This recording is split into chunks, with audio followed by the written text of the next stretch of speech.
धन्यवाद माननीय सभापति महोदय। आपने मेरे को वन एवं पर्यावरण वो उद्योग पे बोलने का मौका दिया, जिसके लिए आपका धन्यवाद, आभार।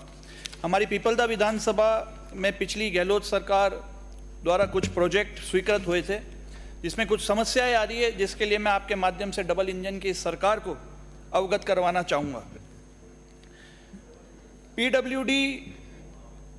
पीडब्ल्यूडी विभाग की जो स्वीकृत सड़क थी बालूपा से संग्रामपुरा, आज दिन तक कभी सड़क नहीं पड़ी, और हमारी गहलोत सरकार के टाइम पे गहलोत साहब ने ये कृपा करी कि वहाँ से बालूपा से लेकर संग्रामपुरा तक जो सड़क स्वीकृत करी, पर उसमें समस्या ये आ रही है कि राज्य सरकार की एनओसी के कारण जयपुर कार्यालय में पत्रावली पेंडिंग है। तो माननीय मंत्री जी, एक तो आप ये कष्ट करें। पीडब्ल्यूडी विभाग की स्वीकृत सड़क फुसोद माताजी तक, ये भी राज्य सरकार की एनओसी के कारण जयपुर पत्रावली में पेंडिंग है। पीडब्ल्यूडी विभाग की सड़क रोटेदा से मंडावरा, 2 जिलों को जोड़ती है, कोटा वो बूंदी, इस तक नेशनल बोर्ड, ये नई दिल्ली में इसकी एनओसी मिलना शेष है, तो आप इसमें सहयोग करें। गोटड़ा में पुलिया निर्माण की पत्रावली, वाइल्ड लाइफ बोर्ड नई दिल्ली में एनओसी हेतु पेंडिंग है। ये वही गोटड़ा की पुलिया है जो हमारी सरकार के दौरान इसमें हादसा हुआ था।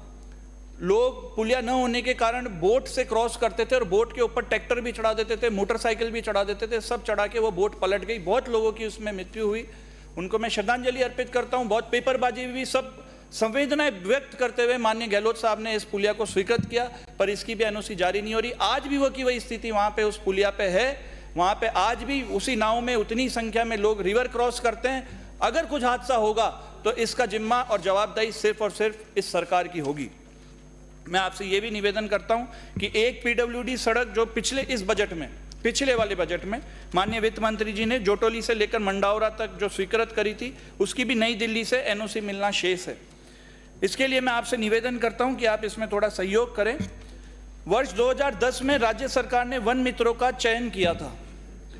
2 वर्ष की सेवाओं के बाद उनको हटा दिया गया। वर्तमान में राज्य सरकार वन भूमि पर वृक्षारोपण एवं वन्य जीवों के संवर्धन हेतु वन मंत्रियों का रजिस्ट्रेशन करवा रही है। अतः पूर्व में हटाए गए इन वन मित्रों को उनके अनुभव के आधार पर लगाया जाए, ऐसा मैं माननीय सभापति महोदय आपके माध्यम से मंत्री जी से निवेदन करूंगा, ताकि जो सरकार द्वारा जो योजनाएं ला जा रही है उनको धरातल पे उतारा जा सके।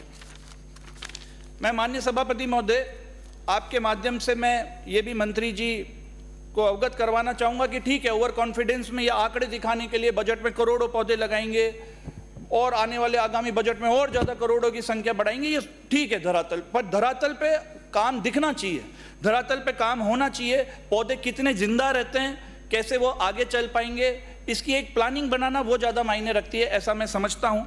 अखबार के माध्यम से पता चला कि एक सवाल में इसी सत्र में 60,000 से ज़्यादा पेड़ लगाने का आंकड़ा दिखा दिया गया, लेकिन पता चला कि इनमें से कोई पेड़ ही नहीं लग पाए। तो मैं आपको कहना चाहूँगा कि ये जो आंकड़े दिए जाते हैं, हम ज़्यादा अफसरों पर निर्भर नहीं रह सकते। पेड़ लगाने के लिए और पेड़ लगाने के लिए हमारे को स्वतंत्र संस्था या एजेंसी के मार्फत कार्य नहीं होगा जब तक हमारा, तब तक हम असली आंकड़े जो हैं वो सामने नहीं आ सकेंगे। मैं समझता हूं कि इंसान के ऊपर जब कोई अत्याचार होता है तो विभिन्न प्रकार से वो सड़क पे विरोध कर सकता है, सोशल मीडिया के माध्यम से विरोध हो सकता है, पर जब प्रकृति के ऊपर कोई किसी प्रकार का अत्याचार होता है, चाहे वो वन जीवों के ऊपर हो, वो पेड़ों के ऊपर हो, किसी भी प्रकार का हो, तो उसके लिए माँ प्रकृति आदिवासियों को चुनती है, हम आदिवासियों को चुनती है और वन प्रेमियों को चुनती है। तो मैं ये आपको कहना चाहूँगा कि हमारे हाड़ौती विभाग में सबसे बड़ा अत्याचार जो ये सरकार करने जा रही थी, 1 लाख से भी ज़्यादा पौधे 12 जिले के शाहबाद के अंदर 1 लाख से ज़्यादा पौधे काटने की पूरी योजनाएं बना दी। वो तो मैं धन्यवाद दूंगा माननीय हाई कोर्ट का, सभी वन प्रेमियों का, जीव प्रेमियों का, जिन्होंने विरोध प्रकट किया और माननीय हाई कोर्ट ने इसके ऊपर स्टे दिया।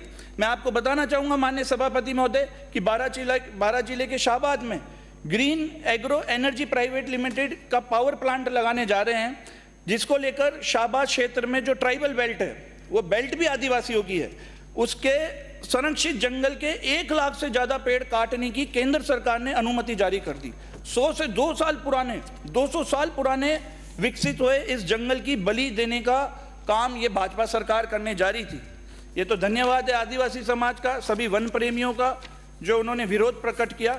और ये सोचने का विषय है कि अगर इतनी ज़्यादा संख्या में अगर पेड़ कटेंगे तो जानवर कहाँ जाएंगे, इतने बड़े बड़े पेड़ कब तक तैयार होंगे, ये सोचने का विषय है। और मैं ये भी कहना चाहूँगा आपके माध्यम से माननीय सभापति महोदय, माननीय मंत्री जी से भी, कि सत्ता का इनका इतना अहंकार भी ठीक नहीं है। इतने बड़े बड़े पेड़ कटने जा रहे हैं लाखों की संख्या में, और क्षेत्रीय जनप्रतिनिधियों से कोई चर्चा नहीं है। वहाँ के क्षेत्रीय विधायक जो बीजेपी के हैं, उनसे जब मीडिया पूछती है तो वो कहते हैं मेरे को तो पता ही नहीं है इस बारे में कि क्या योजना आने जा रही है।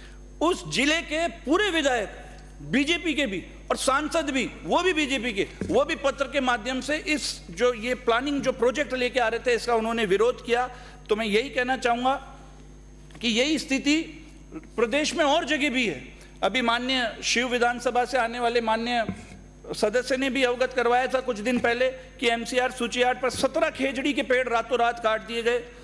और सोलर प्लांट लगाने वाली जो कंपनीज है, उन्होंने साइट पर खेजड़ी के पेड़ काट दिए। और तो और पेड़ काटने से पहले न वन विभाग को सूचित किया और न ही उनकी अनुमति ली, और रात को मशीनें आती है, पेड़ काट देती है, लोग बाद में वहाँ पे विरोध प्रदर्शन करते हैं। और इससे भी ज़्यादा सोचने का विषय ये है कि एक तो पेड़ काटने से रोक नहीं रहे, ऊपर से जो कंपनियां जो खेजड़ी के जो पेड़ काट रही है उसमें ऐसा कोई प्रावधान भी नहीं है कि इसकी जगह, काटने की जगह वो कोई और पेड़ लगाए, इस प्रकार का भी कोई प्रावधान नहीं है। तो ये हमारे को जो आज प्रदेश की जो स्थिति बनी हुई है वास्तविकता, उस पर ज़्यादा सोचने की जरूरत है, बजाय इसके कि हम आंकड़ों में दिखाए बड़े बड़े करोड़ों की संख्या में हमने पौधे लगा दिए।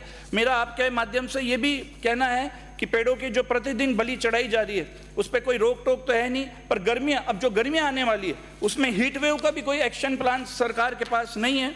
हीट वेव एक आपदा बनती जा रही है, इस बार 48 डिग्री से ज़्यादा तापमान पहुंचने वाला है। आज जरूरत है कि नगर पालिका में ऑक्सीजन प्लांट को प्राथमिकता से बनाया जाए। हमारी भी जो ग्रामीण विधानसभा है, 2 नगर पालिका है, सुल्तानपुर एवं इटावा, उसके लिए भी मैं आपके माध्यम से माननीय मंत्री जी से निवेदन करूंगा कि जो शहर है उसके आसपास 50 से 30-40 बीघा वो ऐसी ज़मीन देखे जहाँ पे केवल पेड़ लगाए जाए और उसकी जो शुद्ध हवा है वो शहरों तक पहुँचे। शहरों में जो भूजल स्तर आज बढ़ रहा है, इससे वाटर लैगिंग की समस्या हो रही है। यहाँ पर सफ़ेदे सहित कई प्रजाति के ऐसे पेड़ भी है जो पानी को सोखते हैं और पर्यावरण के लिए ठीक है, लेकिन शहरों में इनका सहान वृक्षारोपण नहीं हो रहा है। ऐसे में सुझाव रखता हूँ मैं आपके माध्यम से माननीय सभापति महोदय। एक मैं आपके माध्यम से ये भी कहना चाहूँगा कि उद्योग में जो है, मैं आपके माध्यम से मैं निवेदन करना चाहूँगा सरकार से कि जो स्वरोजगार और उद्योगीकरण के माध्यम से एसटी और एससी के विकास हेतु जो निर्धारित बजट की भागीदारी फर्मा, कंपनी, सोसाइटी को अनुदान के रूप में जो बांटकर एसटी और एससी के अधिकारों का जो हनन किया जाता है, ऐसी अनुदान प्राप्त फर्मों द्वारा एसटी एससी जनजाति लोगों को रोजगार देने के संबंध में ये विचार करें। आपने मेरे को बोलने का मौका दिया, जिसके लिए मैं आपका बहुत बहुत धन्यवाद करता हूँ माननीय सभापति महोदय, बहुत बहुत धन्यवाद।